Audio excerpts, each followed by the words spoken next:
Les invito a abrir sus Biblias en el libro de Apocalipsis en el capítulo 3.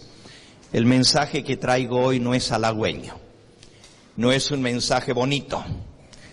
Es bonito porque viene de Dios, pero es duro. Porque el Señor dice en Apocalipsis capítulo 3 y versículo 19, yo reprendo y castigo a todos los que amo. Sé pues celoso y arrepiéntete. Y no pienses que bueno, el hermano que está al lado mío necesita este mensaje. Este mensaje es para mí y este mensaje es para ti, mi hermano y mi hermana. Versículo 14. Escribe al ángel. El ángel es el ministro, el mensajero. Está bien. Escribe al ángel de la iglesia en la Odisea. He aquí el amén, el testigo fiel y verdadero, el principio de la creación de Dios dice esto. Yo conozco tus obras, que ni eres frío ni caliente. Ojalá fueses frío o caliente, pero por cuanto eres tibio y no frío ni caliente,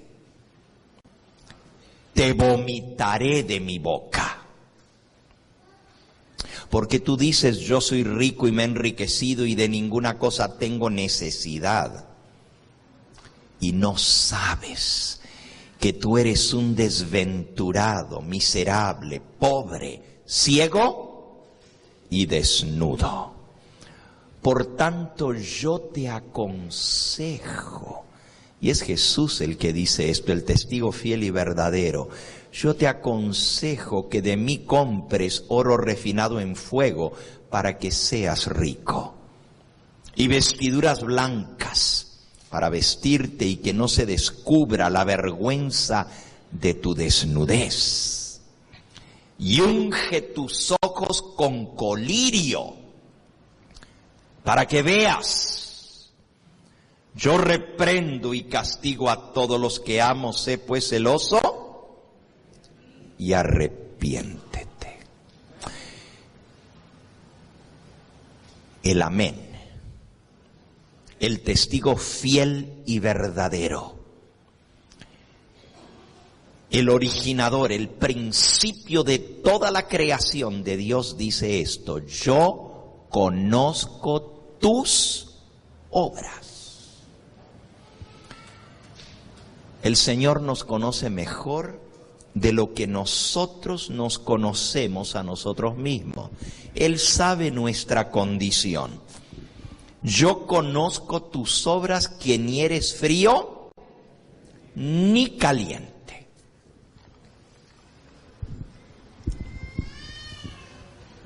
Mensajes selectos, tomo 1. Capítulo 16. La gran necesidad de la iglesia. Dice así: la mayor y más urgente de todas nuestras necesidades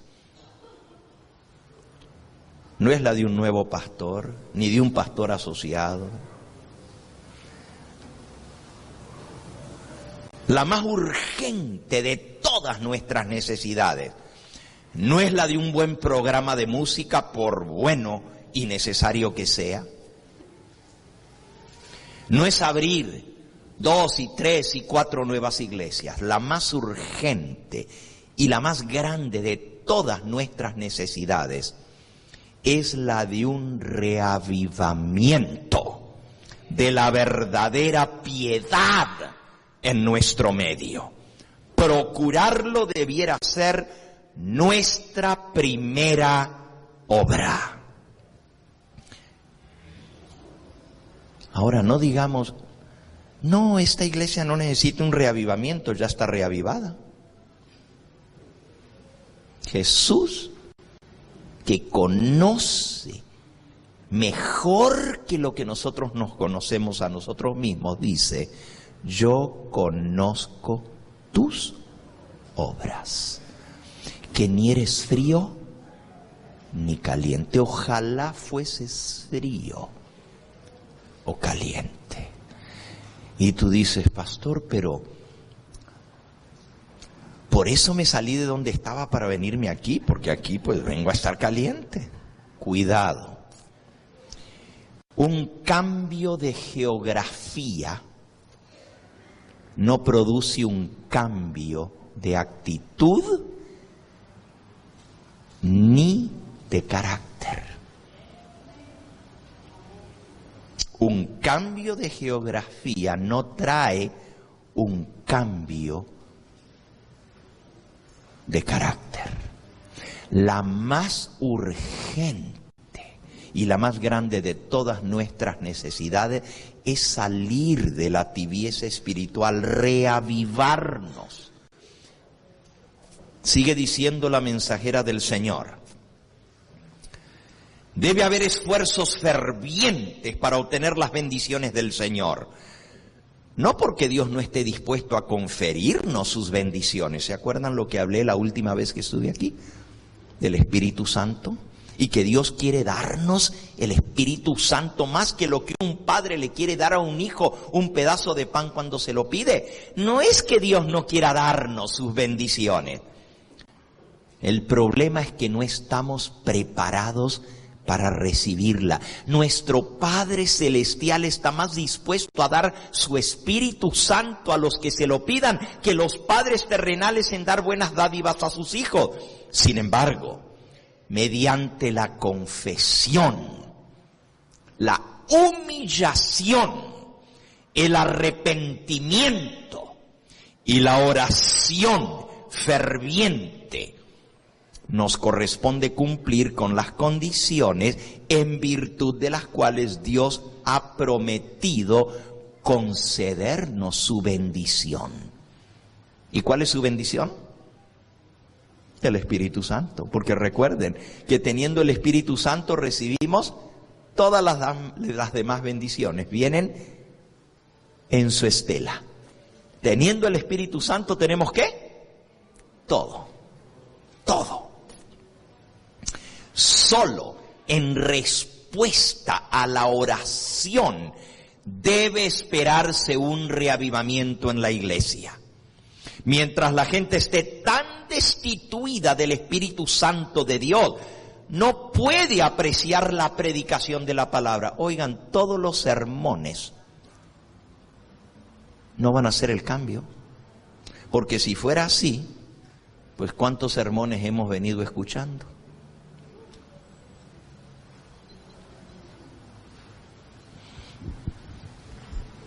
Hay un jovencito que nos está escuchando, se llama Ryan, tiene 7 años y está viéndonos en el canal. Su papá está aquí hoy y él dice: tengo 3 años de estar viendo al pastor Gambetta. ¿Cuántos sermones no habrá escuchado en 3 años? Pero el cambio no lo trae solo el escuchar, lo trae el Espíritu poderoso de Dios obrando en nuestros corazones. Nadie puede cambiar por sí mismo, solo Dios nos puede transformar. Solo en respuesta a la oración ferviente puede esperarse un reavivamiento. Y ya vamos a ver lo que es un reavivamiento en nuestra vida. Mientras la gente está destituida del Espíritu Santo de Dios, no puede apreciar la predicación de la palabra. Pero cuando el poder del Espíritu toca su corazón, entonces los sermones tendrán su efecto. Guiados por las enseñanzas de la palabra de Dios, con la manifestación de su Espíritu, ejercitando sano juicio, los que asisten a nuestras iglesias obtendrán una experiencia preciosa y al volver a su hogar estarán preparados para ejercer una influencia saludable en su hogar, en su vecindario en su trabajo y con todos aquellos que los rodeen. Un reavivamiento, nuestra mayor y más urgente necesidad.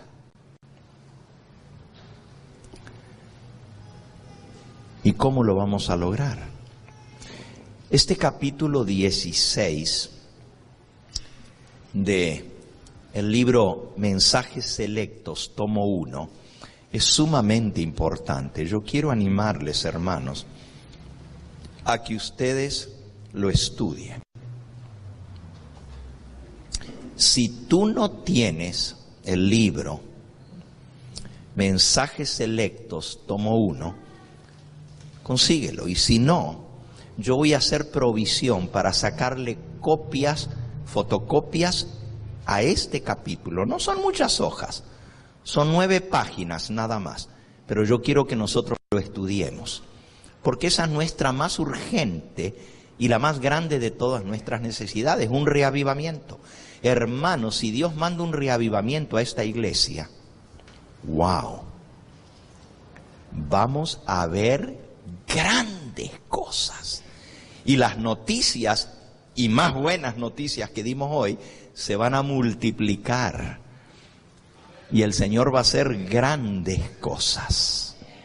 Preparaos, porque cuando el pueblo se consagra, Dios obra. Dice aquí, en este mismo capítulo, ¿cuál es nuestra condición en este tremendo y solemne tiempo en que se está celebrando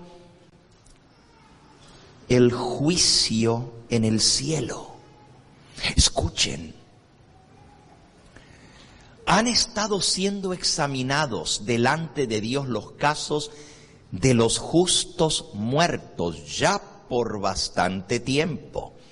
Cuando se complete esta obra en el santuario celestial, se pronunciará juicio sobre los vivos. Nosotros vamos a ser juzgados. Cuán preciosos, cuán importantes son estos solemnes momentos. Cada uno de nosotros tiene un caso pendiente en el tribunal celestial. Individualmente hemos de ser juzgados de acuerdo a lo que hicimos en esta vida. ¡Wow!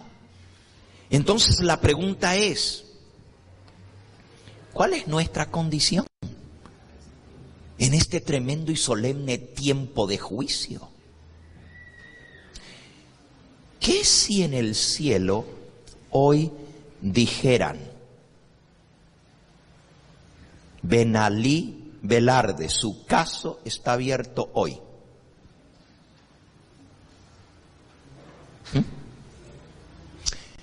¿Qué si dijeran: Javier de los Santos, tu caso está abierto hoy? ¿Qué si dijeran: María Pérez, tu caso le toca ser juzgado hoy? ¿Cómo nos encontraría? ¿Qué pasaría si hoy fuera nuestro juicio?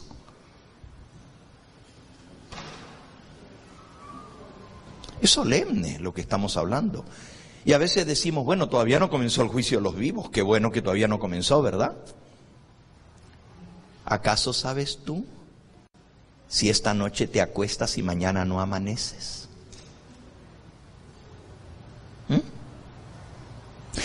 Si sales y al cruzar la calle hasta ahí llegaste. Me acuerdo hace años atrás, una joven asistió a la campaña que estaba teniendo el pastor Benavides en la iglesia de Glendale. Y el pastor hizo el llamado y yo estaba orando por esa joven, porque yo le estaba dando estudios bíblicos. Ella estaba sentada así a la mitad de la iglesia sobre el pasillo. Y yo orando, que ella pasara al frente, y muchos pasaron al llamado. Y de pronto esa joven, el pastor estaba todavía haciendo el llamado, se puso en pie. Y yo dije, ay, bendito sea, La hermana va a pasar al llamado, pero ella estaba en el pasillo, así en el medio de la iglesia, y en lugar de caminar hacia el frente, caminó hacia afuera de la iglesia. Me puse triste. Pensé que iba a pasar al llamado. Joven, unos 20 y pico de años la muchacha. Todavía el pastor no terminaba la oración del llamado cuando escuchamos las ambulancias en la esquina de la iglesia. Un carro había arrollado a esta joven. Nunca se dio cuenta que era su último llamado. Me dio tanta tristeza. Arréglele por favor esto. Me dio tanta tristeza. En su funeral, una joven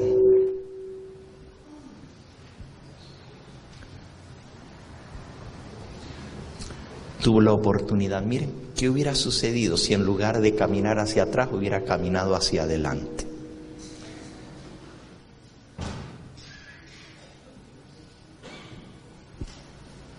Nosotros no conocemos las cosas, pero no sabemos, no tenemos la vida comprada. No porque digamos estoy joven, todavía me falta mucho. No sabemos. Dice la mensajera del Señor, ¿cuál es nuestra condición en este momento? ¡Ay! ¡Cuánto orgullo prevalece en la iglesia! ¡Cuánta hipocresía! ¡Cuánto engaño! ¡Cuánto amor al vestido!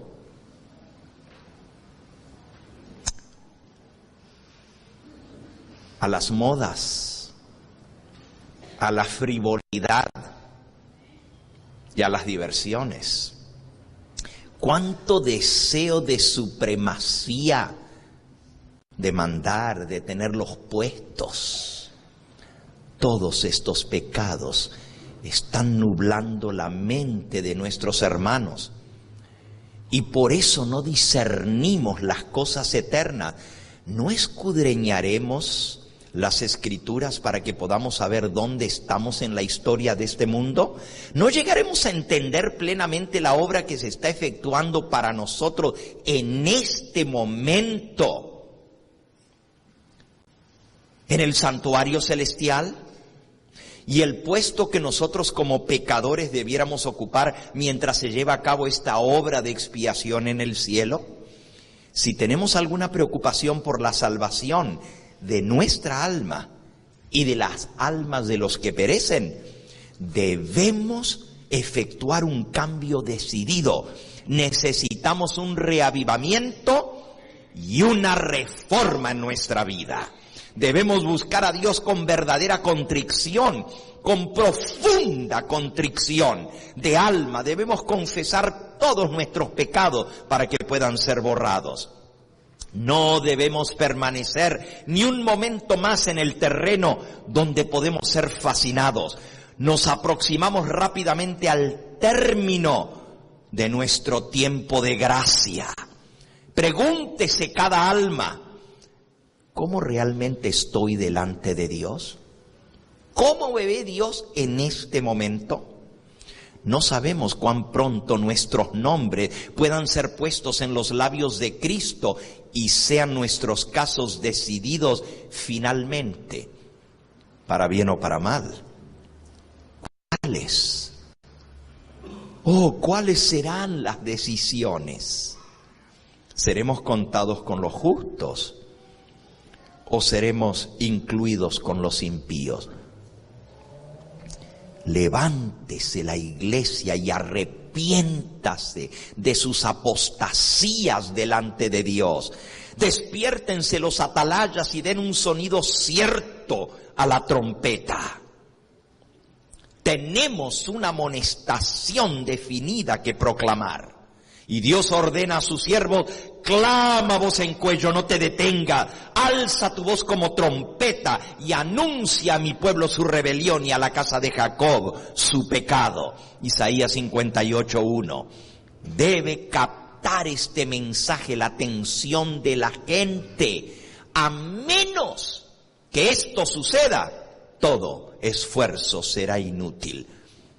Pero hay algunos que aunque bajara un ángel del cielo y les hablara, sus palabras no les harían más provecho que si estuvieran hablando al frío oído de los muertos. Aun si bajara un ángel del cielo y les hablara, no van a escuchar. ¿Cuál es mi condición? Debe levantarse la iglesia para la acción. El Espíritu de Dios nunca podrá ser derramado en su iglesia a menos que la iglesia prepare el camino. Debe haber un ferviente escudriñamiento de corazón. Debe haber oración unida y perseverante, y mediante la fe una demanda de las promesas de Dios, y Él las va a derramar si nosotros quitamos los obstáculos del camino. Oh, Dios no nos pide hoy vestirnos con cilicio como en la antigüedad. Lo que Él pide es una profunda humillación del alma.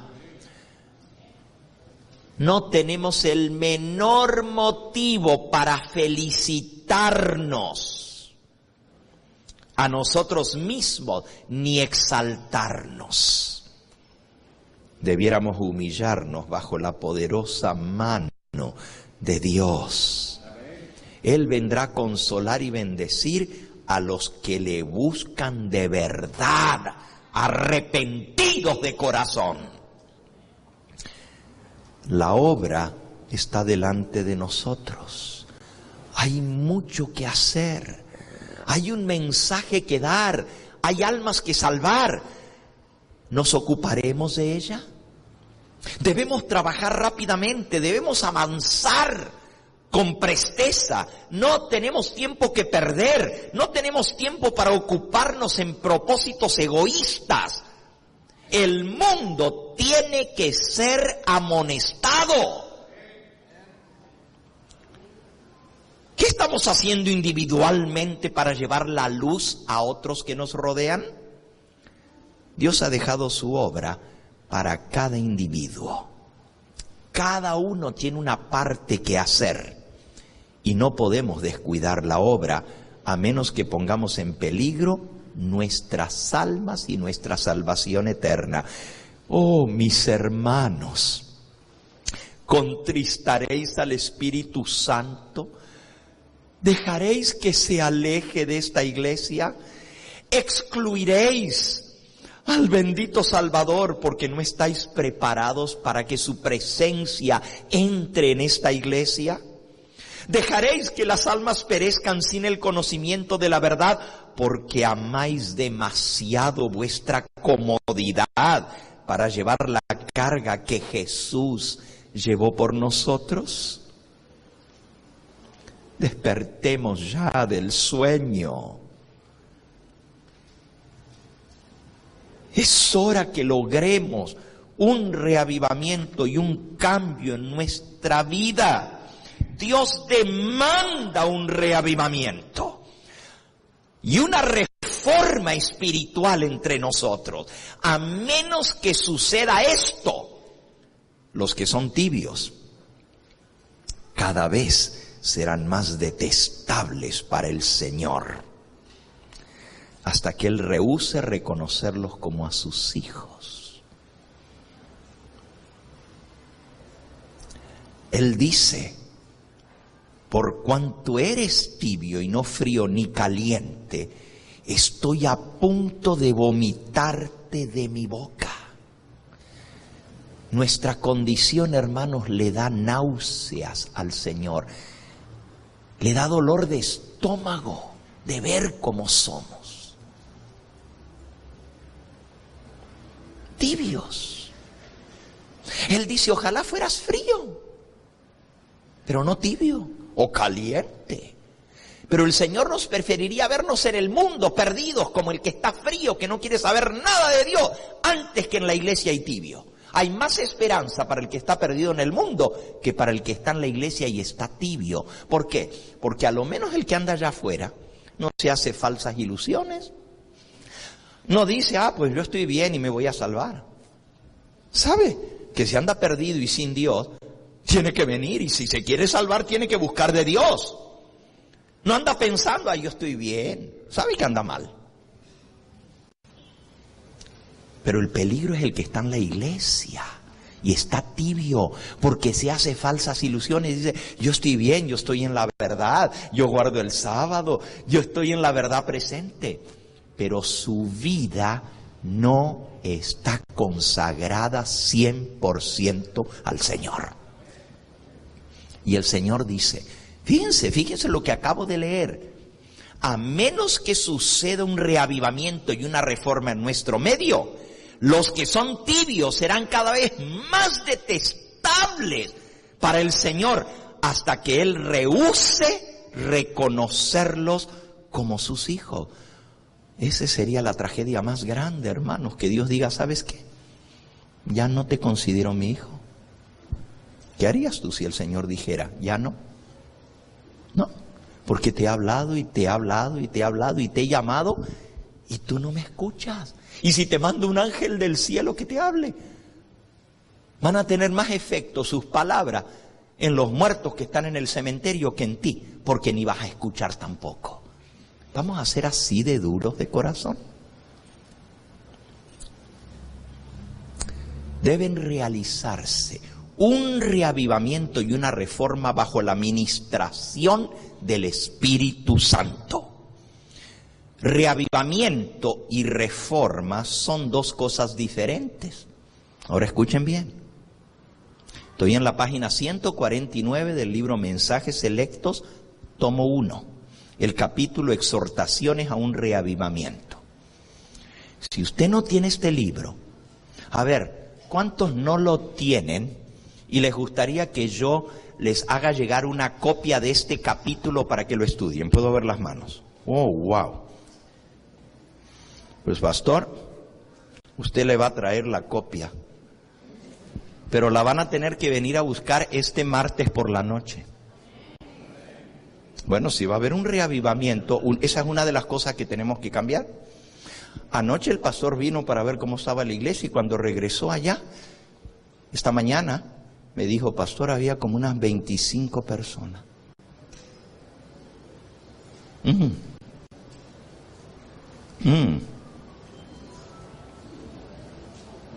No necesito decir nada más, ¿verdad? Parece que somos de 7-Eleven, de 7 Day. Nomás el sábado, el séptimo día a las 11 de la mañana, 7-Eleven. El séptimo día a las 11 de la mañana. Miren lo que dice aquí. Deben realizarse un reavivamiento y una reforma bajo la administración del Espíritu Santo. Se los prometo, hermano, este martes todos los que vengan aquí van a recibir una copia completita de este capítulo para que lo estudien en sus hogares. ¿Ok? Y les voy a sacar la copia de mi libro, que lo tengo bien subrayadito, para que ustedes vean dónde yo les subrayé. ¿Ok? Sigo leyendo. Reavivamiento y reforma son dos cosas diferentes. Reavivamiento significa una renovación de la vida espiritual, una vivificación de las facultades de la mente y del corazón, una resurrección de la muerte espiritual. Significa salir de la tibieza. ¿Qué es un reavivamiento? Resucitar. Reavivamiento quiere decir reavivarse. Si estás dormido, despertarte. Si estás medio muerto espiritualmente, revivir. revivir, volver a vivir con ese fervor que tuviste la primera vez que conociste este mensaje. Renovación de la vida espiritual, vivificación de las facultades de la mente y del corazón y una resurrección de la muerte espiritual, salir de la tibieza. Eso es reavivamiento. ¿Qué es reforma? No es lo mismo, dice, son dos cosas distintas. Reforma significa una reorganización, un cambio en las ideas, teorías, hábitos y prácticas. ¿Qué es reforma? Change. Hay que cambiar nuestra manera de ver las cosas, hay que cambiar nuestra manera de pensar, hay que cambiar nuestra manera de hacer las cosas. No podemos seguir como hasta ahora. La reforma no producirá los buenos frutos de justicia a menos que esté relacionada con el reavivamiento del Espíritu Santo. El reavivamiento y la reforma van juntos. Son dos caras de la misma moneda. Si no van juntos, no tienes nada. Si es puro reavivamiento, pero no viene un cambio en tu vida, si esa despertar espiritual no te lleva a hacer cambio, ¿de qué te sirvió reavivarte? Puedes escuchar el sermón que más te sacuda. Puedes levantar las manos en alto y decir, gloria a Dios, alabado sea su nombre, y llenarte de ánimo y salir de aquí todo encendido. Pero si eso no te lleva a cambiar las cosas que están mal en tu vida, ¿de qué te sirvió todo ese euforia? Dime, ¿de qué te sirvió? ¿De qué sirve que yo diga, gloria a Dios, aleluya, y mañana voy a seguir haciendo lo mismo que he estado haciendo todos los días? ¿Dónde está entonces el reavivamiento? Si no hay reforma, el reavivamiento no fue genuino. Y si se quiere lograr una reforma sin el reavivamiento, tampoco sirve de nada. Porque una reforma por nosotros mismos sin el Espíritu Santo es simplemente moralismo. Es simplemente por mis propias fuerzas tratar de cambiar. Y eso no va a cambiar mi corazón. Por eso una verdadera reforma es cambio en su manera de pensar, en su manera de ver las cosas, en su manera de actuar, en los hábitos, en la conducta, en todo. Pero eso es un fruto de la obra del Espíritu Santo en la vida. Entonces tienen que ir juntos y termina la cita diciendo: el reavivamiento y la reforma han de efectuar su obra asignada y deben ir juntos para lograr el efecto que Dios quiere. Pues mi sermón del día de hoy era reavivamiento y reforma. Esa fue la introducción. Voy a seguir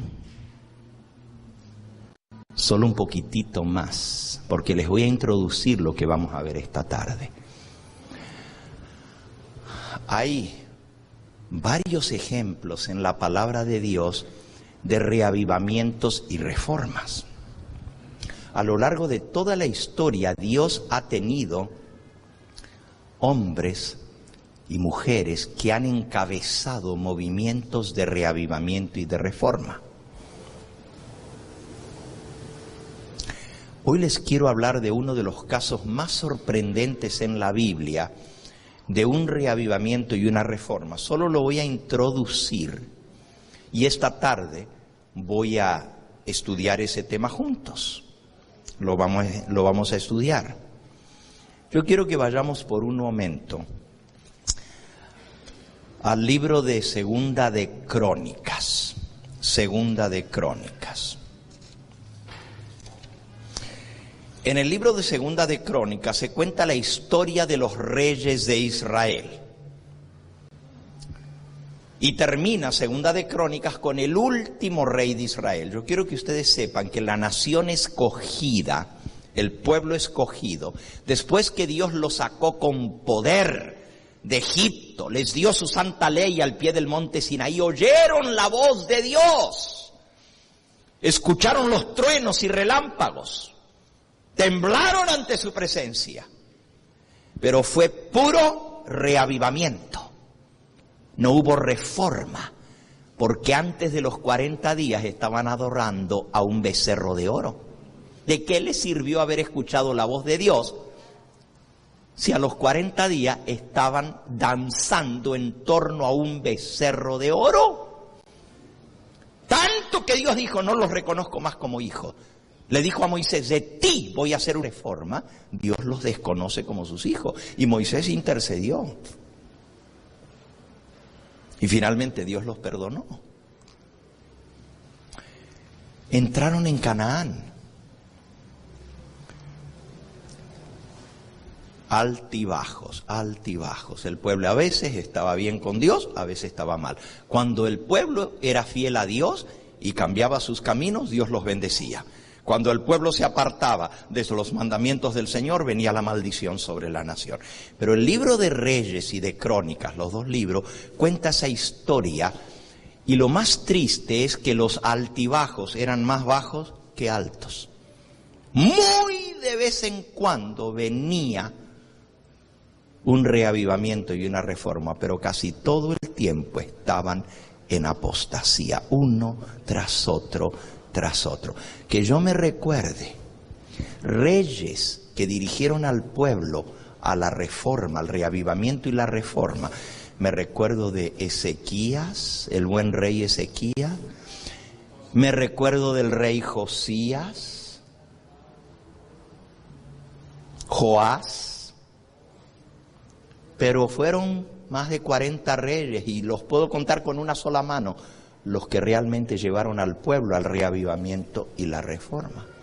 Y eso que Dios mandaba profetas, y los profetas se cansaban de hablarle y no hacían caso. No hacían caso. Vamos por un momentito ahí a Segunda de Crónicas. Nuestra lectura bíblica fue tomada de Reyes, Segunda de Reyes. Son paralelos los dos libros, Crónicas y Reyes. Podemos leer en cualquiera de los dos. Pero vamos a ir por un momentito a Crónicas. ¿Ok? Y vamos allá. En el capítulo 29 está el reinado de Ezequías. Ezequías trajo una gran reforma. Pero después de Ezequías, cuya historia está en el capítulo 29, 30 y 31 del libro de Segunda de Crónicas, realmente hasta el capítulo 32, donde aparece al final del capítulo 32 la muerte del rey Ezequías. Dios hizo un gran milagro por Ezequías, le agregó 15 años a su vida, hizo un milagro, tanto que hizo volver la sombra del sol hacia atrás para mostrarle que él lo curaba del cáncer que tenía y le dio 15 años más de vida, con tratamientos naturales, por cierto. Le mandó a ponerse una masa, una cataplasma de higo sobre el cáncer y se curó. ¿Ok? Eso está en los capítulos 29, 30, 31 y 32. Pero resulta que en esos 15 años que Dios le agregó a la vida de Ezequías, le nació un hijo. Y a veces tú pides cosas, pero no sabes si es para el bien o para el mal. Y Ezequías lloró tanto y le pidió tanto al Señor que lo curara. Fue un buen rey, por cierto. Uno de los pocos que se puede decir que llevó al pueblo a consagrarse a Dios. En los días de Ezequías fue maravillosa la reforma que vino. Pero cuando se enfermó, y Dios tenía planes, y cuando Dios permite que sus hijos que le aman y le son fieles a veces se enferman, Él tiene un propósito para eso. Pero Ezequías le lloró una noche entera de espaldas con la cara contra la pared. Ahí está en la historia. Y lloró y le suplicó a Dios que lo sanara. Porque el profeta de Dios le vino a decir, el profeta Isaías, dijo, alista tus cosas, arregla tu casa, termina tus negocios, porque te vas a morir y no vas a vivir. Esta enfermedad te va a llevar. Y era cáncer lo que él tenía. Era cáncer, tumor. Y Ezequías tanto le lloró al Señor que el Señor dijo, está bien, te voy a curar. Pero esos 15 años que Dios le regaló de vida, no es que fueran malos porque él siguió sirviéndole a Dios, pero tuvo un hijo y ese hijo se llamó Manasés. Y cuando Ezequías se murió, después de 15 años más que Dios le dio, el muchachito tenía 12 años de edad y llegó a reinar en Israel. Miren lo que dice el capítulo 33, versículo 1. Bueno, el último versículo del 32 cuenta del entierro de Ezequías. Dice, y durmió Ezequías con sus padres y lo sepultaron en el lugar más prominente de los sepulcros de los hijos de David, honrándole en su muerte todo Judá y todo Jerusalén, y reinó en su lugar Manasés su hijo. Eso es 32, 33. Ahora el 33, 1. 12 años era Manasés cuando comenzó a reinar, y 55 años reinó en Jerusalén. Uno de los reyes que más tiempo duró, pero hizo lo malo ante los ojos de Jehová, conforme a las abominaciones de las naciones que Jehová había echado de delante de los hijos de Israel. Porque él reedificó los lugares altos que Ezequías su padre había derribado, y levantó altares a los Baales, e hizo imágenes de acera, y adoró a todo el ejército de los cielos, los astros, la astrología, y les rindió culto. Edificó también altares en la casa de Jehová, de la cual había dicho Jehová, en Jerusalén estará mi nombre perpetuamente. Edificó altares a todo el ejército de los cielos, a Júpiter y a Saturno y a Venus y a Marte y a todos los dioses del cielo, falsos.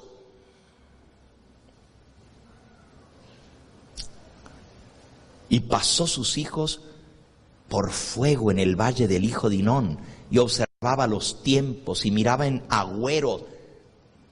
Iba con los brujos y con los psíquicos y con los astrólogos. Era dado a las adivinaciones y consultaba a divinos y encantadores. Se excedió en hacer lo malo ante los ojos de Jehová hasta encender su ira. Se dio a la brujería y al satanismo, el hijo que tuvo el buen rey Ezequías en esos 15 años que Dios le agregó de vida. Ten cuidado lo que tú le pides a Dios, y si se lo insistes mucho, ten cuidado, porque a veces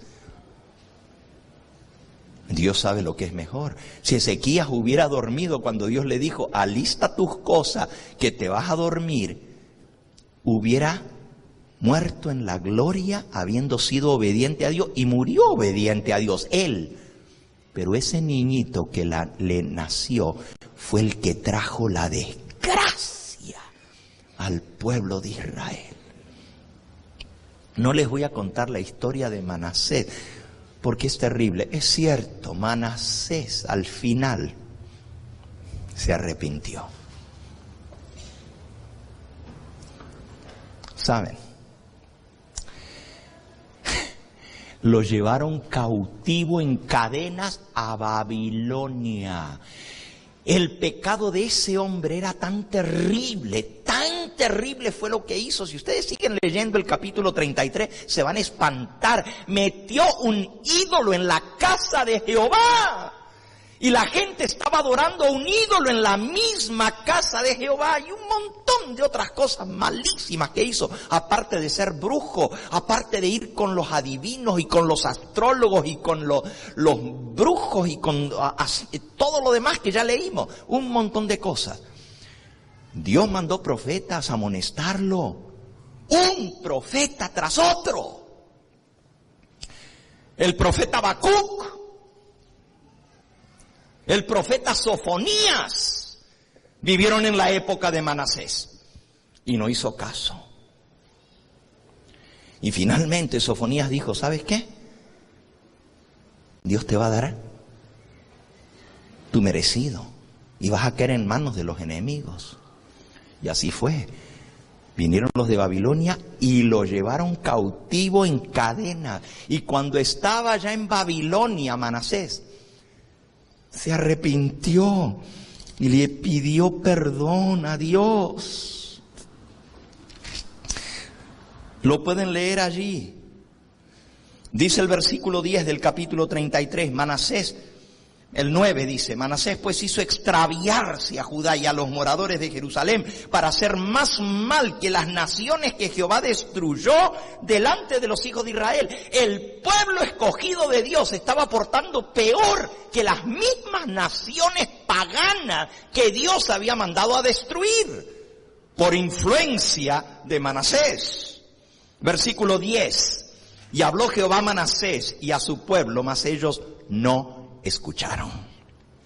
Por lo cual Jehová trajo contra ellos los generales del ejército del rey de los asirios, los cuales aprisionaron con grillos a Manasés y atado con cadenas lo llevaron a Babilonia. Mas luego que fue puesto en angustia, cuando estaba en la cárcel, atados con cadenas, oró a Jehová su Dios, humillando grandemente en la presencia del Dios de sus padres, y habiendo orado a él, fue atendido. Qué bueno que es Dios, hermano. Después gració al pueblo de Israel, todavía cuando estaba ya en la cárcel, atado con cadenas y grillos, se arrepintió de corazón y llorando le pidió perdón al Señor. Y el Señor lo escuchó. Cuán bueno es Dios, ¿verdad? Cuán bueno. Hermano, no importa lo que tú hayas hecho y cuán lejos te hayas apartado del Señor, todavía Él te escucha si te arrepientes. Todavía hay oportunidad para ti. Y Manasés la tuvo. Habiendo orado él, versículo 13, fue atendido, pues Dios oyó su oración y lo restauró a Jerusalén, a su reino. Entonces reconoció Manasés que Jehová era el verdadero Dios. Después de esto edificó el muro exterior de la ciudad de David al occidente de Gijón. Y sigue contando todas las obras que él hizo. Versículo 15, asimismo quitó de la casa de Jehová el ídolo que había metido él mismo en la casa de Jehová. Y todos los altares que había edificado en el monte de la casa de Jehová y en Jerusalén los echó fuera.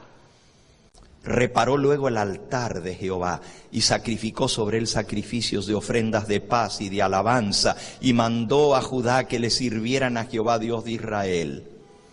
¿Ustedes creen que pudo? El mal ejemplo de casi 50 años, desde niño se dedicó a lo malo y era rey de Israel de 12 años. Pudo más que todo su arrepentimiento. Y a pesar de que él destruyó el ídolo que él mismo había metido en la casa de Dios y destruyó los altares y le dijo al pueblo, tenemos que volver a adorar al Dios verdadero, a Jehová.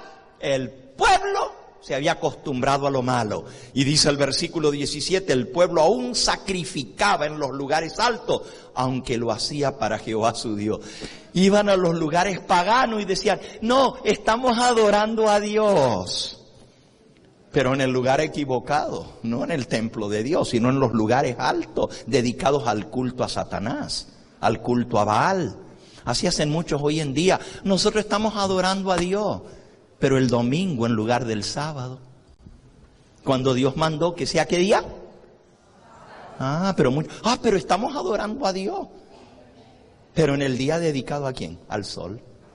Cuando Dios mandó desde la creación el día que Él quiere que le adoremos.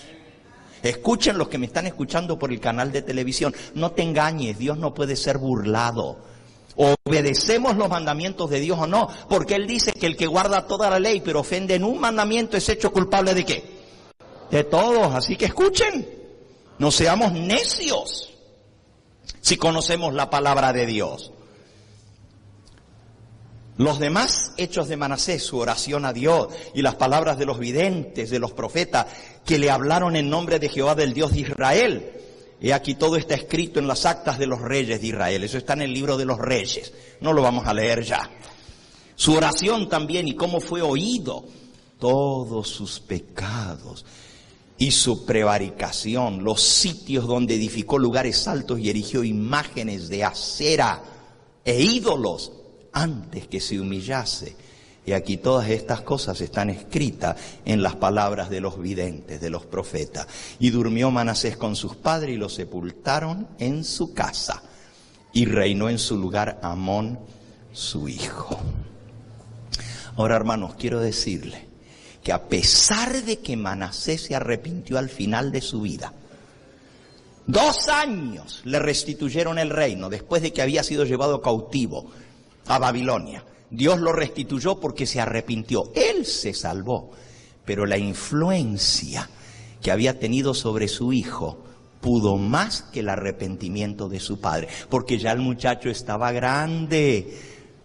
Cuando el padre se arrepintió, el muchacho ya tenía 20 años. 2 años más duró su padre como rey y se murió.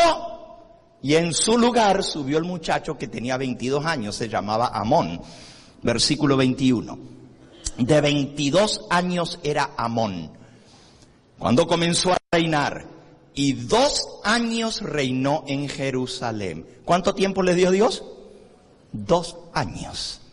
E hizo lo malo ante los ojos de Jehová, como había hecho Manasés, su padre. Fíjense que la Biblia dice, pudo más el mal ejemplo de su padre Manasés, a pesar de que él se arrepintió al final, pudo más, y Amón hizo lo malo igual que su padre Manasés, como había hecho su padre, lo había visto desde niño. A su padre dedicado a la idolatría, dedicado a la brujería, a la astrología y a todo eso.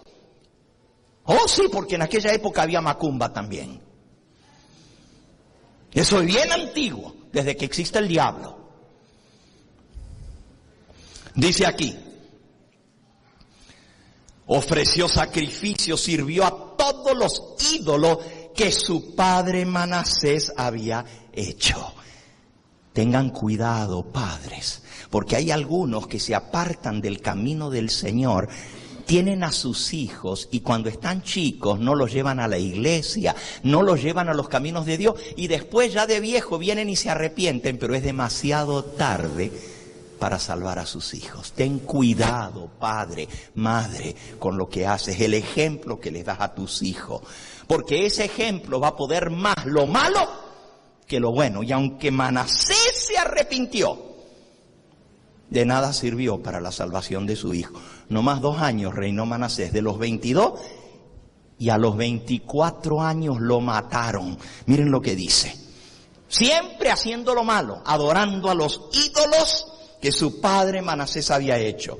Versículo 23, nunca se humilló delante de Jehová como se había humillado Manasés su padre. Antes bien aumentó su pecado. ¡Wow! Peor que su padre se puso. Y conspiraron contra él sus siervos y lo mataron en su casa. Los mismos siervos de él, cuando vieron la podredumbre de este muchacho de 24 años, porque era un corrupto, cuando vieron, se asquearon los propios siervos del rey, los que le servían a él, la gente de su confianza. Dijo, basta, esto ya no se soporta más. Y los mismos siervos de Amón lo asesinaron en su propia casa. 2 años duró, de los 22 a los 24 años de edad. Esa es la historia de un joven que tuvo el mal ejemplo de su padre. Oh, mis hermanos, seamos conscientes que a veces nuestro mal ejemplo por tantos años de nuestros hijos puede más que lo bueno que podamos hacer al final de nuestros días. Dios es misericordioso y Dios perdonó a Manasés, pero fue demasiado tarde para Amón. Su hijo nunca se arrepintió. Si él se hubiera arrepentido, Dios también lo habría perdonado, pero nunca quiso arrepentirse, nunca quiso humillar su corazón. No seamos nosotros necios. Cuando Dios nos está llamando al arrepentimiento, no estemos postergando nuestra decisión. Cuando yo esté listo, ahí sí me voy a decidir. No es cuando tú dices, es cuando Dios te llama. ¿Quién te crees tú que le vas a decir a Dios? Cuando yo esté listo, ahí sí yo voy a venir. ¡Ja! ¿Tú le vas a decir a Dios cuándo llamarte? ¿Quién eres tú para decirle a Dios? Todavía no. Déjame gozar un poco más de la vida y ya cuando yo esté listo voy a venir a ti. Ten cuidado. Tú que me escuchas a través del canal y estás escuchando bien este mensaje porque es para ti también. Y tú que estás aquí, cuando Dios te llama, no endurezcas tu corazón, porque tú podrás arrepentirte si Dios te da oportunidad, pero puede ser demasiado tarde para tus hijos. Dice el capítulo 34, y ahora llego al punto central de mi tema y ya voy a terminar porque el tiempo se nos fue. Pero esta tarde voy a seguir la parte más interesante de este tema, la vamos a seguir esta tarde. Así que si tú pensabas irte por allá a dormir arrullado con tu tibieza laodicense, dile al Señor que te despierte y que vengas a escuchar su palabra. Ojalá y haya más gente esta tarde que por la mañana.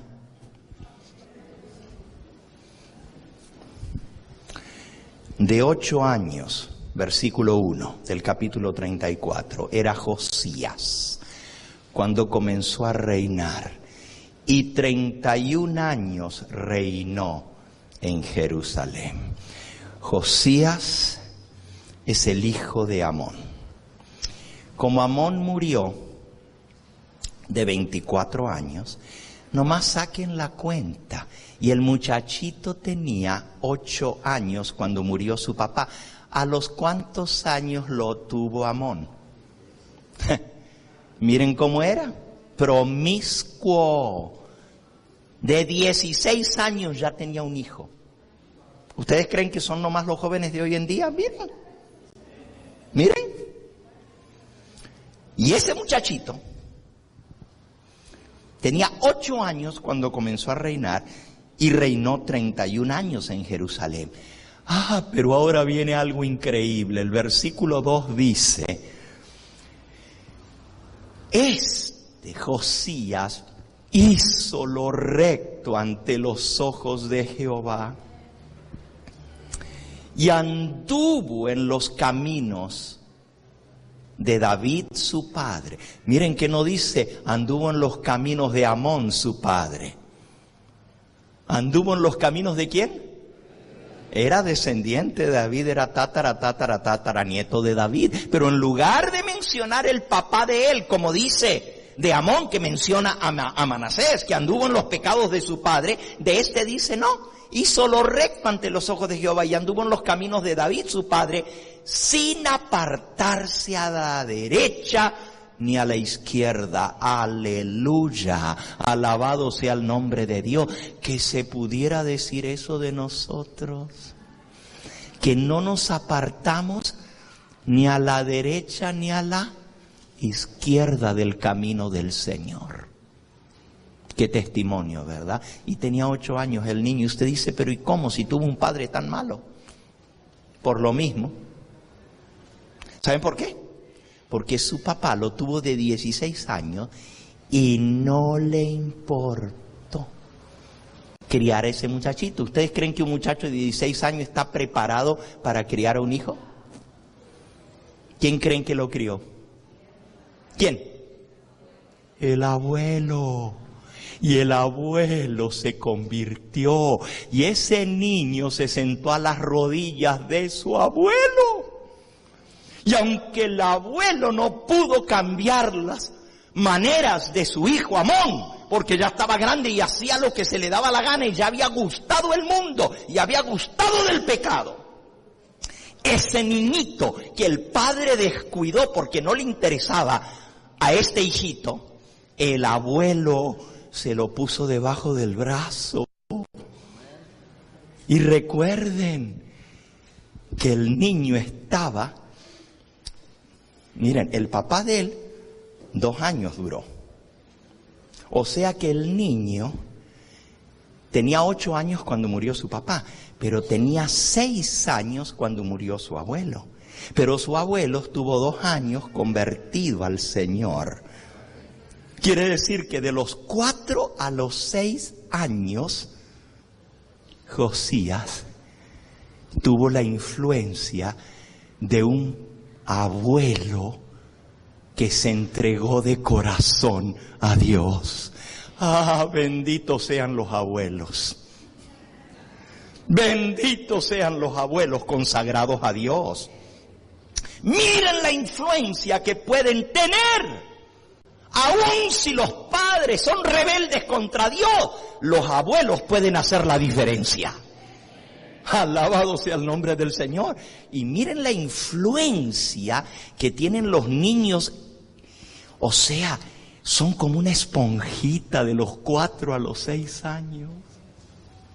Y todo lo que ese niño aprendió con su abuelo, porque su padre no le prestó atención, porque no tenía tiempo para él, andaba en sus sinvergüenzadas el padre.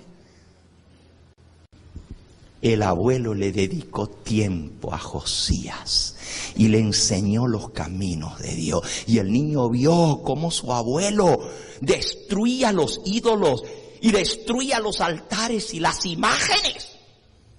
Y nunca se le olvidó a ese muchachito lo que vio hacer a su abuelo. No se le olvidó, porque estaba tiernito, tenía 6 años. ¿Saben que la mensajera del Señor dice que lo que los niños aprenden en los primeros 5 a 6 años de edad es lo que perdura para toda su vida? Alabado sea el nombre de Dios. Hay aún esperanzas para tus nietos, aun si sus padres están fuera del camino de Dios, si tienen abuelos consagrados al Señor. Amén. Dice el hermano que ¿quién? Su papá. Dice que el papá de él también rompía ídolos. Rompió todos los ídolos de la casa y él aprendió, y miren dónde está él ahora, sirviéndole al Señor. Cuando él era niño, él vio eso, hermano. Vean qué cosa tan tremenda. Ahora, estaba chiquito, 8 años. ¿Qué podía hacer un rey de 8 años? Pero lo que había aprendido no se le olvidó y tuvo buenos consejeros. La mensajera del Señor en el libro Profetas y Reyes tiene un capítulo que se titula Manasés y Josías. ¿Ok?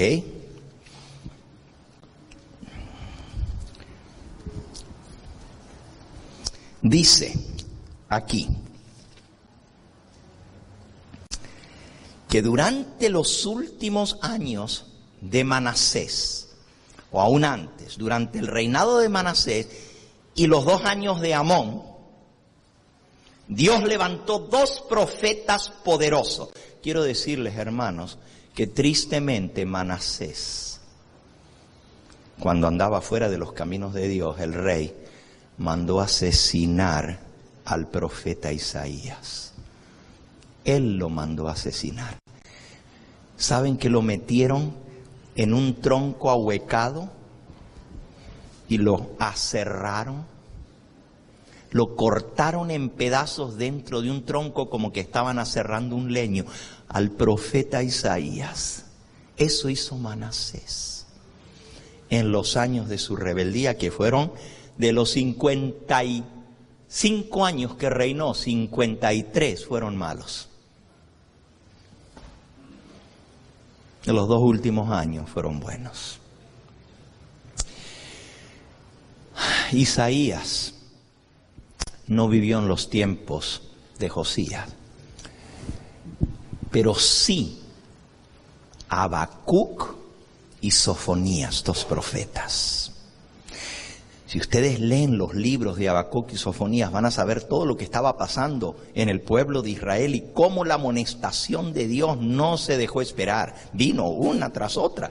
Pudiéramos estudiar eso, pero no lo vamos a estudiar. Solamente quiero decirles esto. Dice aquí, las influencias silenciosas y poderosas que despertaron los mensajes de los profetas Habacuc y Sofonías acerca del cautiverio que vendría, contribuyeron mucho a preparar el terreno para una reforma que se realizó en el año 18º del reinado de Josías. ¿Cuándo vino la reforma? En el año 18 de su reinado, o sea, 10 años más tarde vino la reforma. Miren lo que dice. Versículo 3. A los 8 años de su reinado, siendo aún muchacho, comenzó a buscar al Dios de David su padre. Y a los 12 años comenzó a limpiar a Judá y a Jerusalén de los lugares altos, imágenes de acera, esculturas e imágenes fundidas. Y derribaron delante de él los altares de los Baales, e hizo pedazos las imágenes del sol que estaban puestas encima. Despedazó también las imágenes de Acera, la diosa luna, las esculturas y estatuas fundidas, y las desmenuzó, las hizo polvo, y esparció el polvo sobre los sepulcros de los que les habían ofrecido sacrificios. Oigan, de 12 años era cuando comenzó, chiquito.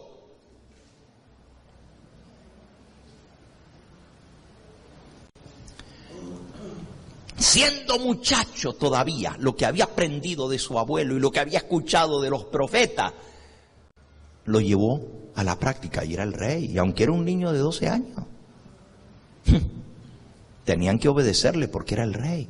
Destrozó las imágenes y los ídolos y los altares a los dioses falsos. Y el polvo de las imágenes que lo hizo polvo, fue y lo tiró arriba de los sepulcros de todos los apóstatas que habían adorado al sol y a la luna y a todos los astros, a quienes sirvieron y ante quienes se postraron. Ahí tienen, miren en qué quedaron sus dioses, no los pudieron ayudar. Aquí van las cenizas de sus dioses. Y sigue diciendo, quemó, versículo 5, además, los huesos de los sacerdotes sobre sus altares. Todos los sacerdotes sinvergüenzas, los pastores falsos que habían apapallado al pueblo en todas sus sinvergüenzadas. Todos esos sacerdotes que en lugar de enseñarle al pueblo la verdad de Dios, le enseñaron a transgredir la ley de Dios. Agarró Josías los huesos, porque ya estaban muertos, y los sacó de los sepulcros y los hizo polvo. Y dijo, no merecen estar enterrados aquí. Y limpió a Judá y a Jerusalén. Pero no se cansó, ni se conformó con limpiar el reino de Judá. Las 10 tribus del norte que pertenecían al pueblo de Israel, porque ya se había dividido el reino entre Judá al sur e Israel al norte. Al norte habían quedado 10 tribus y al sur 2 tribus, la de Judá y la de Benjamín. Por eso se llamaba el reino de Judá, de ahí vienen los judíos. El reino del norte, Israel, ya habían sido llevados al cautiverio por los asirios. Pero ahora Josías se mete en el antiguo territorio de Israel. Y dice el versículo 6, hizo lo mismo en las ciudades de Manasés, Efraín, Simeón y hasta Neftalí, en los lugares asolados alrededor. Ya esos lugares estaban asolados por los enemigos que habían llevado por su rebelión y su idolatría al pueblo de Israel del norte, los habían llevado al cautiverio, habían quedado asoladas esas ciudades. Pero ¿saben qué hizo Josías? Se fue a meter allá en el territorio de Israel y a limpiar todo lo que quedaba de esos ídolos y de esos altares a los dioses falsos, y limpió toda la nación de toda esa brujería y ese satanismo. Versículo 7, y cuando hubo derribado los altares y las imágenes de acera, y quebrado y desmenuzado las esculturas, y destruido todos los ídolos por toda la tierra de Israel, volvió a Jerusalén. Así que limpió el reino del norte y limpió el reino del sur. Pero quiero decirles, hermanos, que eso no fue lo que trajo la reforma. Porque su padre Manasés, o su abuelo más bien, Manasés, había hecho lo mismo. Había limpiado, había roto las imágenes, había destruido los ídolos que él mismo había metido, pero el pueblo siguió ofreciendo sacrificios. Una reforma que no va acompañada de un reavivamiento no da resultado.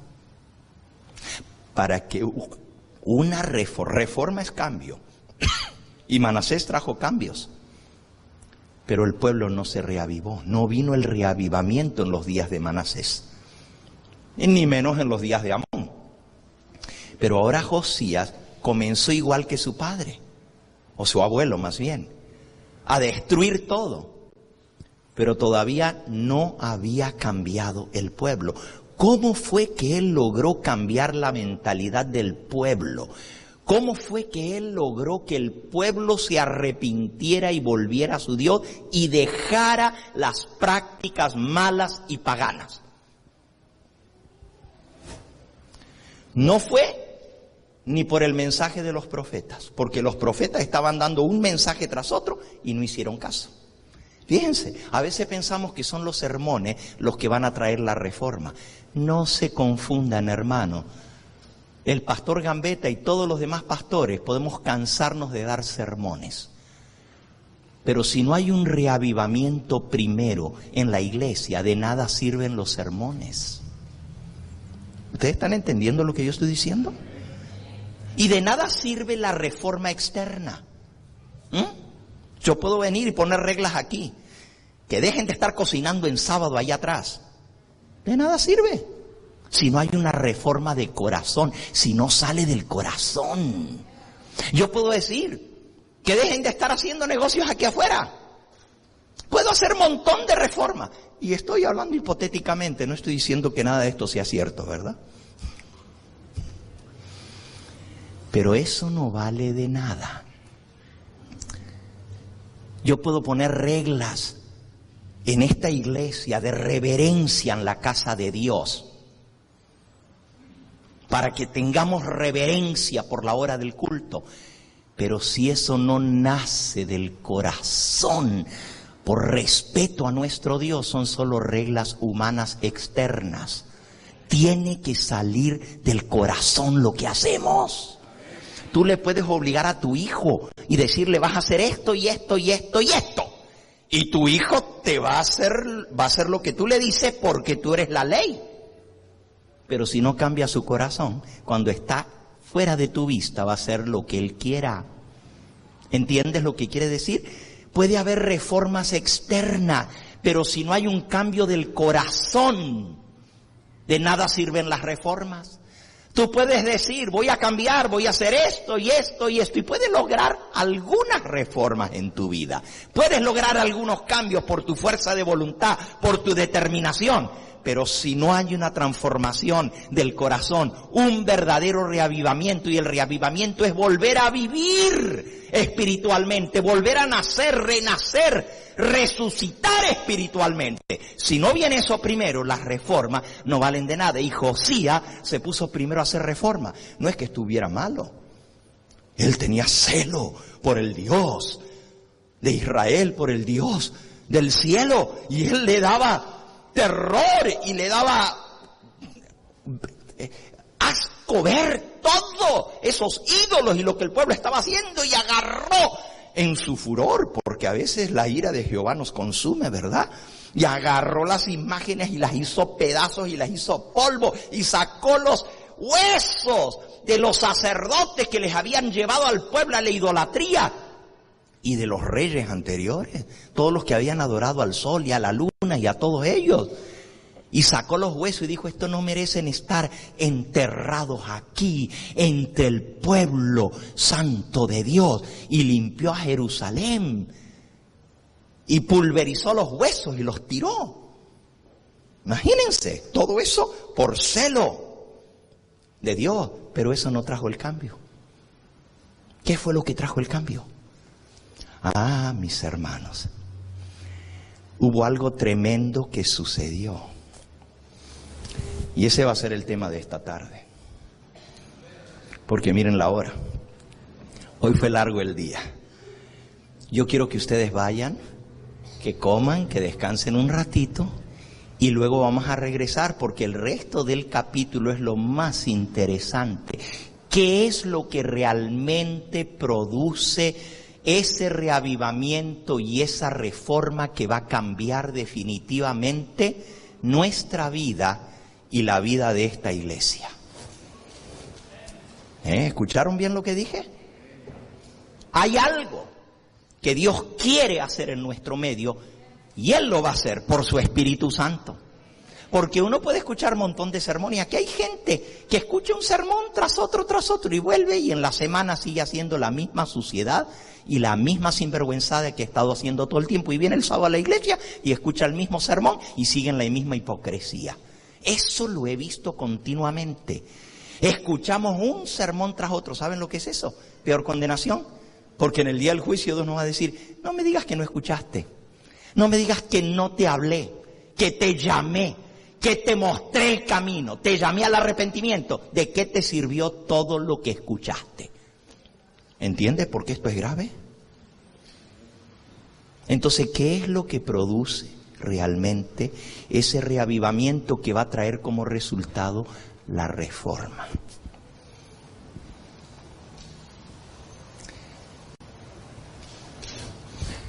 Nomás les leo el versículo. El versículo que leyó el hermano Alberto fue un pacto que hizo el rey con todo el pueblo. Pero eso fue el final de la historia. Yo pensé que hoy iba a alcanzar a terminar la historia, pero lo voy a hacer esta tarde. Pero nomás les leo algo interesante que sucedió. Dice el versículo 8. A los 18 años de su reinado, después de haber limpiado la tierra y la casa, envió a Safán, hijo de Azalía, a Masaías, gobernador de la ciudad, y a Joa, hijo de Joacás, canciller, para que reparasen la casa de Jehová su Dios. El templo estaba en ruinas. 55 años había estado en ruinas.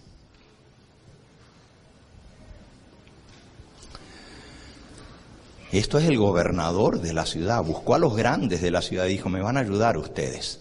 Vinieron estos al sumo sacerdote Hilcías y dieron el dinero que había sido traído a la casa de Jehová, que los levitas guardaban la puerta, y habían recogido de mano de Manasés y de Efraín y de todo el remanente de Israel. Oh, había un remanente fiel, hermanos, que todavía daban dinero para la casa de Dios. Y de todo Judá y Benjamín y los habitantes de Jerusalén. Y lo entregaron en la mano de los que hacían la obra, que eran mayordomos de la casa de Jehová, los cuales lo daban a los que hacían la obra y trabajaban en la casa de Jehová para reparar y restaurar el templo. Hermanos, nosotros necesitamos reparar y restaurar el templo. Y no me estoy refiriendo ahora al edificio, porque nosotros somos el templo de Dios y necesitamos reparar y restaurar este templo.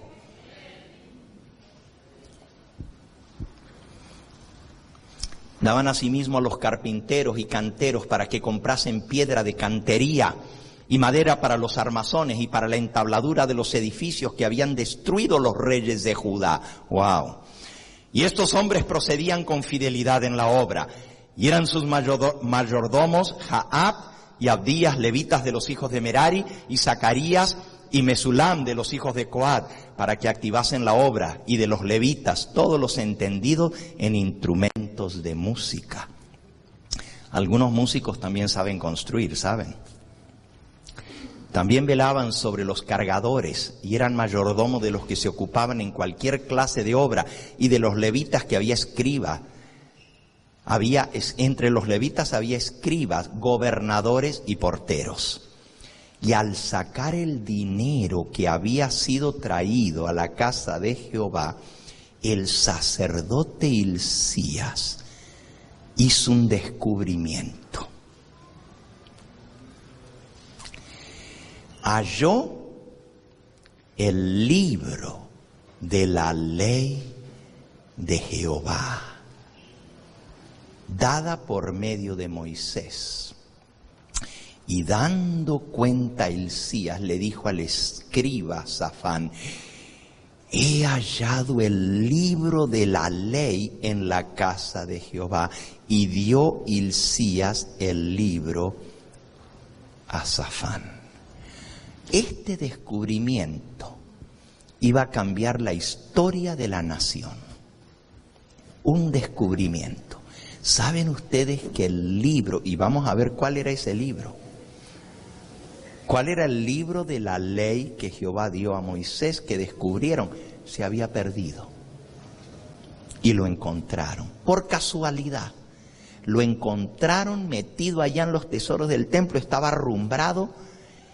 Elena de White dice que eran manuscritos antiquísimos que se guardaban como un tesoro.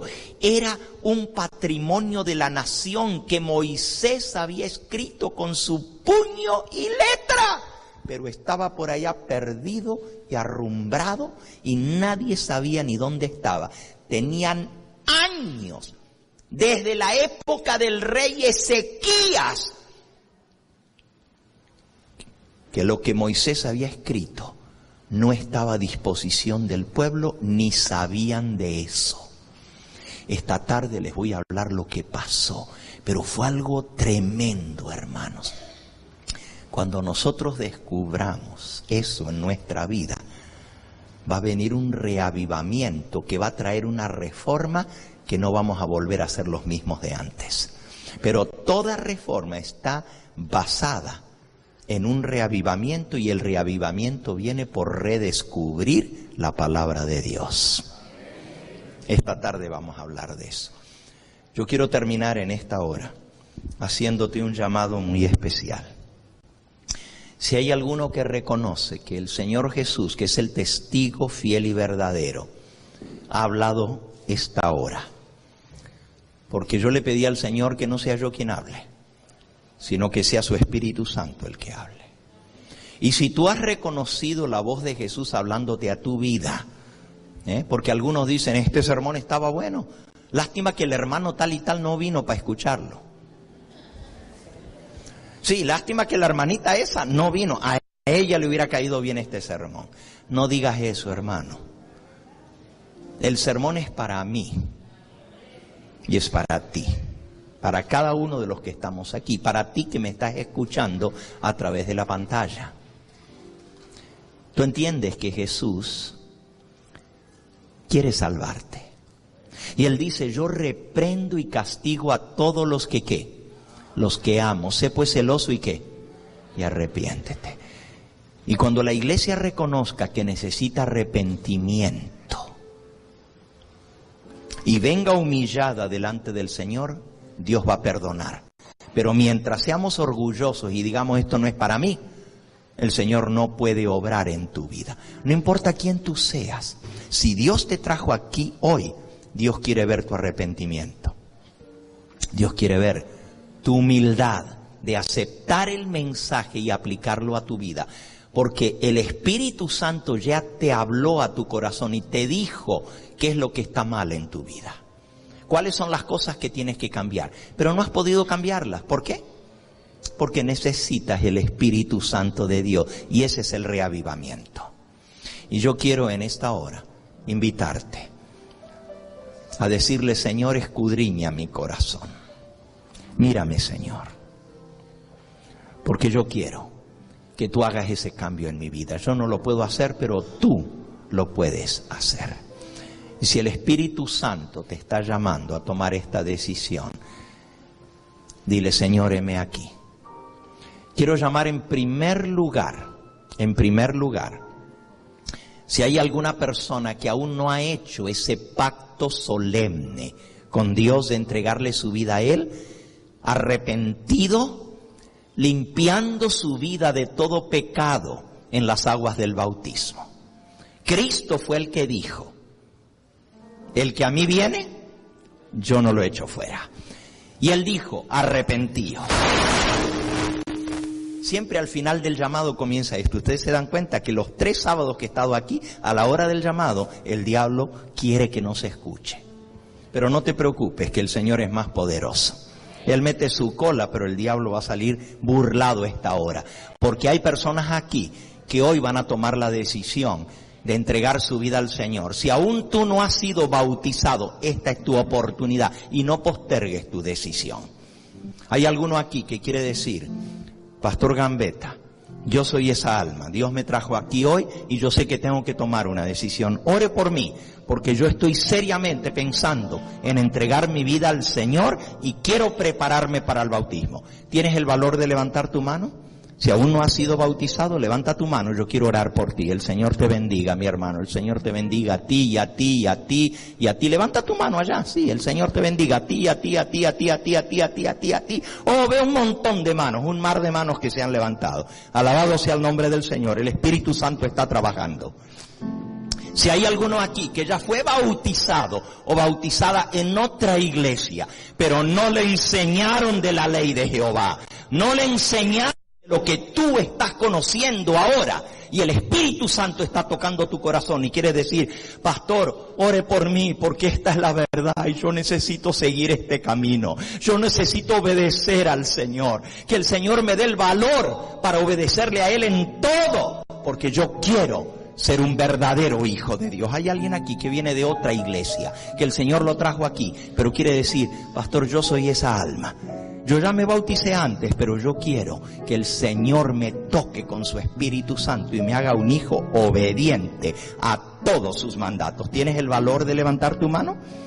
Amén. El Señor te bendiga a ti, y a ti, y a ti. Levanta tu mano. Si vienes de otra iglesia, yo quiero orar por ti. Amén, amén, amén. Alabado sea su nombre. Bendito sea su nombre. Y por último, voy a llamar a aquellos que ya fueron bautizados aún en la iglesia adventista, pero saben que le han fallado al Señor y necesitan hacer un nuevo pacto con Él. Y quieren decir: Pastor, yo necesito comenzar de nuevo porque le fallé al Señor. Mira, no dejes que tu orgullo o que tu pena o vergüenza hagan que no levantes tu mano. Dios conoce tu corazón y Él te ha hablado. No le digas que no. Hay alguien aquí que tiene el valor de decir: yo soy esa alma, pastor, y yo necesito un nuevo comienzo en mi vida. ¿Quieres tener el valor de levantar tu mano aunque hayas sido ya bautizado? Amén. El Señor te bendiga a ti, y a ti, y a ti, y a ti, y a ti. Vamos a ponernos todos en pie en este momento y vamos a cantar el número 277, Salvador, a ti me rindo, obedezco solo a ti, mi guiador, mi fortaleza. Todo encuentro Cristo en ti, yo me rindo a ti. Número 277. Y les voy a pedir que al cantar este himno, todos los que levantaron su mano se acerquen aquí adelante, porque voy a orar por ustedes en forma muy especial. Salvador, a ti me rindo, obedezco solo a ti, mi guiador, mi fortaleza, todo encuentro Cristo en ti.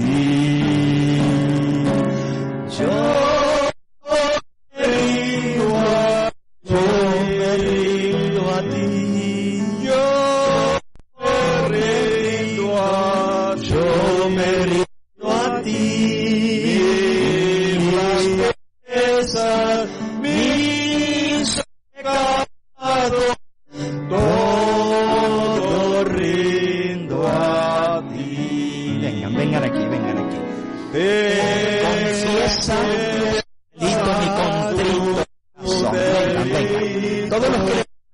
hermano, acérquense, vengan por favor. Vamos a orar por usted.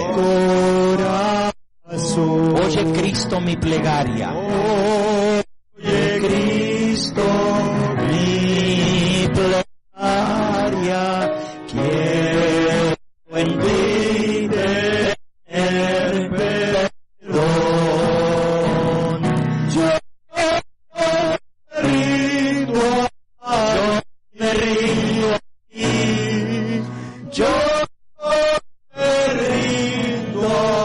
Yo me rindo a ti.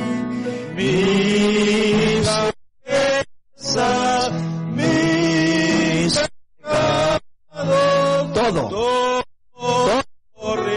todo rindo a ti. Tus pies, Señor, entrego.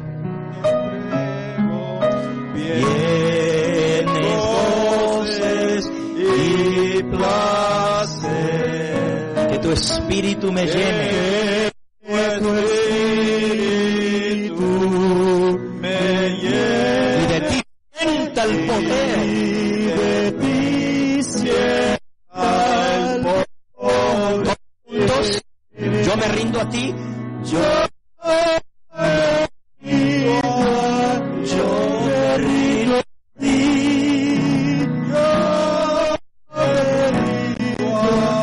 Yo me rindo a ti. Mis flaquezas, mis pecados, todo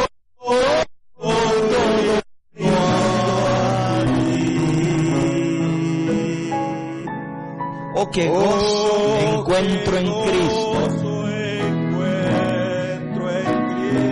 Cuánta paz a mi alma das. A tu causa me consagro.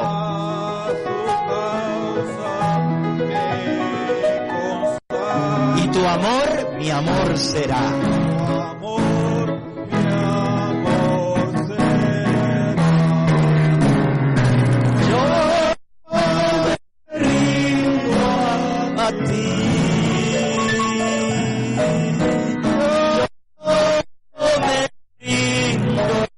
A ti, mi flaqueza, mis pecados, todo rindo a ti. Todavía si hay alguien más que necesita pasar, esta es tu oportunidad. No endurezcas tu corazón. Hoy es tu día de salvación. Hoy es la hora aceptable, ven. Dile, Señor, entra en mi corazón. Tú puedes cambiar mi mente. Tú puedes enderezar mis pensamientos. Tú puedes cambiar mi vida. No importa cuán arruinada esté, el Señor puede hacerlo. Ven, acércate a Él. Dile, Señor, solo tú me puedes cambiar. Yo no puedo por mí mismo. Ven, dile, Señor, aquí estoy, tómame. Creo en ti, creo en tu palabra. Sé que tú no vas a mentir y lo que tú has prometido lo vas a hacer. El Señor te bendiga, mi hermano. El Señor te bendiga. Ven, acércate, ven. Dile, aquí estoy, Señor. Si tú sabes de alguien que necesita pasar, acompáñalo, tráelo aquí. Esta es la oportunidad, este es el llamado del Señor, esta es la hora de la decisión. Ven, ven, en el nombre del Señor, acércate. Voy a pedirle al Señor que Él haga la obra en tu corazón. Y si tú me estás viendo por el canal de televisión y el Espíritu Santo ha impresionado tu corazón y sientes que es para ti este llamado, que Dios te está llamando, no postergues tu decisión. Amén. Joven, una niñita, alabado sea el nombre de Cristo, bendito sea su nombre. Hay más gozo en el cielo por un pecador que se arrepiente que por 99 justos que no necesitan arrepentimiento. Vamos a ir de rodillas, vamos a pedirle al Señor que Él selle estas decisiones. Y si no puedes arrodillarte, no te preocupes. Dobla las rodillas de tu corazón. Que el Señor ve tu humildad. Si no puedes arrodillarte, no importa. Allí donde estás, inclina tu alma delante de Él, contrito y humillado, y dile: Señor, entra en mi corazón. Quiero que tú me cambies, que tú me transformes. Nuestro Padre y nuestro Dios, aquí estamos delante de ti, tal cual somos. Tú conoces nuestro entrar y nuestro salir. No hay nada oculto a ti, Señor. Si hay ídolos en nuestra vida, que quizás secretamente hemos acariciado, pecados de los cuales no nos hemos arrepentido y no los hemos echado de nosotros, permite, Señor, que hoy sea el día en que quememos esos ídolos, que hoy sea el día en que pulvericemos todo eso de ese pasado terrible, y que hoy en Cristo tengamos plena libertad. Señor, hay personas que me están escuchando en este momento que tienen que destruir imágenes que tienen en su casa. Algunos las tienen en sus patios afuera, otros las tienen pegadas en sus puertas, imágenes. Otros las tienen colgadas como cabecera de sus camas. Otros las tienen en altares en su propia casa. Señor, pon el celo de Josías en su corazón. Que vayan y destruyan todo eso para gloria de tu nombre. Pero Señor, más que esa reforma, necesitamos el reavivamiento de tu Espíritu Santo. Necesitamos que tú cambies nuestro corazón, que nos hagas humildes, no soberbios, que nos hagas obedientes, no rebeldes, que cuando escuchemos tu voz estemos dispuestos a hacerla, que cuando escuchamos que necesitamos ir a hacer tu obra y a predicar tu evangelio y apoyar las nuevas iglesias que se van a hacer, que digamos: heme aquí, Señor, cuenta conmigo. Que estemos dispuestos a hacer tu voluntad. Te pido, Señor, en forma muy especial, que despiertes esta iglesia de su letargo, de su tibieza espiritual. Que esto comience por cada uno de los líderes de esta iglesia. Que comience por los dirigentes, por mí, Señor, por cada uno de los que estamos al frente de esta iglesia. Que haya un cambio genuino, rotundo, definitivo en nosotros. Esto producido por la presencia de tu Espíritu Santo. Queremos ese reavivamiento. Y Señor, ahora te pido por estas almas que han pasado aquí adelante. Tú les conoces, Señor, tú conoces sus nombres, tú conoces, Señor, sus necesidades, tú sabes de sus tropiezos, de sus desánimos, tú sabes, Señor, de sus dolores. Tú sabes de su sufrimiento, de todo lo que han pasado lejos de ti, pero ahora tú los recibes. Que ellos puedan sentir el abrazo tuyo en esta hora, Señor. Que puedan sentir que tú los perdonas. Si como Manasés arruinaron su vida sirviendo a dioses falsos, haciendo las cosas de este mundo. Pero Señor, aunque sea, te han reconocido al final de su vida. Oh Señor, ten misericordia como tuviste de Manasés. Perdónanos, Señor. Restaura tu pacto con nosotros. No quites de nosotros tu Espíritu Santo. Y aunque sea que al final de nuestra vida esas almas puedan servirte a ti de todo corazón. Bendice a nuestros hijos. Bendice a esposos, a esposas, a padres, a madres, a hermanos, a hermanas, tíos, primos, sobrinos. Tú sabes, Señor, cuánto anhelamos la salvación de nuestros seres amados. Haz el cambio en nosotros para que cuando ellos vean que verdaderamente somos hijos de Dios, diferentes, digan: ahora sí lo creo, no porque me contaron, sino porque lo vi en mi ser amado. Permite, Señor, que no seamos piedra de tropiezo. Si hay alguno aquí que está lleno de demonios, libértalo, Señor. Si hay alguno aquí que está acosado por Satanás, rompe las cadenas que lo tienen atado. Señor, si hay alguno aquí que está atado a algún vicio, algún pecado secreto que solo tú y Él conocen, rompe, Señor, ese vicio y danos victoria. Lo reclamamos en la sangre de Cristo. Sella este pacto, esta decisión que estas almas han tomado, y séllalas para redención y vida eterna.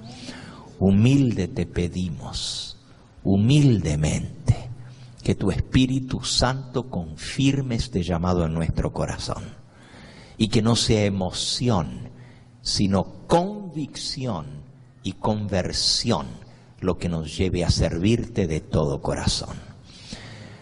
Tráenos nuevamente en las horas de la tarde para seguir escuchando el resto de este mensaje, para que entendamos cómo se logra ese reavivamiento y esa reforma en nuestra vida. Te lo pedimos en ese nombre que es sobre todo nombre, en el nombre de Cristo Jesús. A Él sea la gloria y la honra por los siglos de los siglos. Amén, Señor. Amén.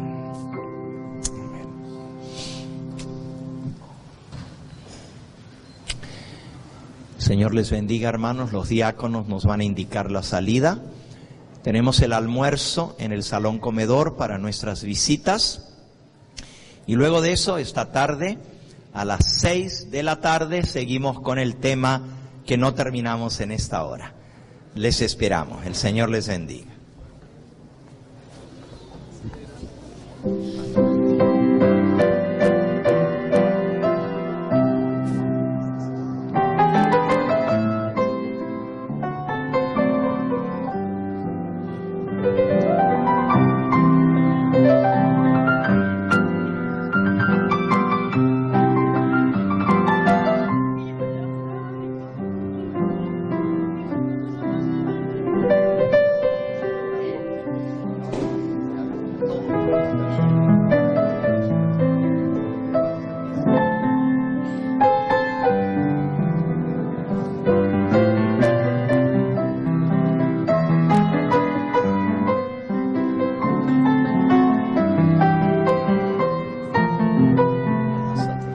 Vamos a pasar un momentito allí para tener una oración por ti.